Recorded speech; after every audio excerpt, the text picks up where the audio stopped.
You won't get more of God on the mountaintops, but you will see him more clearly in the valleys.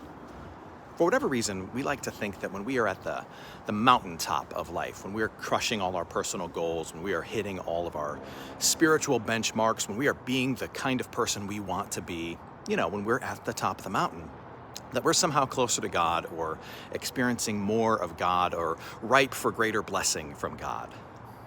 But that's not really true. In fact, I would argue that you are more likely to see and experience the power of God when you're in the valley of life, when you are at rock bottom, so to speak, than anywhere else. Surely God's power and presence are everywhere, but it's at rock bottom. There's something about when you're at the end of yourself that opens up your eyes and allows you to see the power and the beauty and the goodness of God more clearly.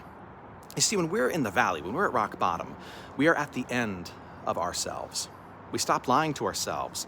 The facade of our awesomeness and ability is broken away. It's as if the blinders fall from our eyes and we see our need for God more clearly. We see our need for grace and mercy. We see our weakness, our mortality, our frailty as human beings.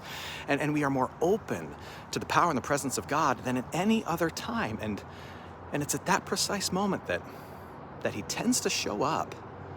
When we are at our weakest, we see God in all of his glory, right there with us, ready to forgive, always willing to love, constantly caring.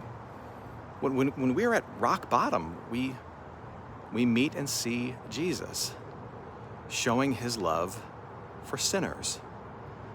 This is one of the reasons why over and over in the scriptures you hear phrases like this: out of the depths I cry to you, O Lord.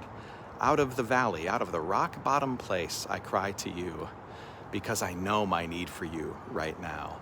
And indeed, in the 23rd Psalm it says, even though I walk through the valley of the shadow of death, I fear no evil, because I realize that you are with me. So tuck this truth away the next time you feel like you are at the end of yourself, the next time you feel like you are at rock bottom, like you are in the valley. You may think, man, God is so far away, but the truth is that maybe he's never been closer.